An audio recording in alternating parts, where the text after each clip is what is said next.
अस्सलामुअलैकुम, आप देख रहे हैं के न्यूज HD। मैं हूं हारिस अली शाह गिलानी। चलते हैं आज की अहम खबरों की तरफ। खबरों का सिलसिला आगे बढ़ाते हुए रुक करेंगे लाहौर का, जहां से रिपोर्ट कर रहे हैं हमारे ब्यूरो चीफ इरफान खान।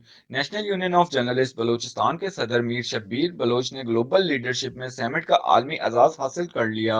तफसीलात के मुताबिक नेशनल यूनियन ऑफ जर्नलिस्ट के सूबाई सदर बलूचिस्तान मीर शब्बीर बलोच ने यूनेस्को के जेर एहतमाम बैंकॉक थाईलैंड में ग्लोबल लीडरशिप समिट में पाकिस्तान की नुमाइंदगी करते हुए आलमी एजाज हासिल किया।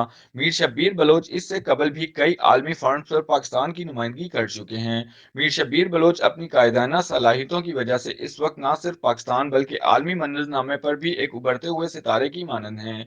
इनकी यूथ के लिए खिदमात के एतराफ में यूएनपी, नेल्सन मंडेला समेत माइकल जैक्सन ऑर्गेनाइजेशन की तरफ से ग्लोबल लीडरशिप समिट में अवार्ड और तारीफी असनाद के एजाज से नवाजा गया। आलमी एजाज ने हासिल करने पर मरकजी chairman national union of journalist Mohammad Ehsan Mughal की सूबाई सदर national union of journalist Mir Shabbir को मुबारकबाद पेश की गई। मजीद खबरों और अपडेट्स के लिए हमारे साथ रहिएगा। तब तक के लिए अपना ख्याल रखिएगा। अल्लाह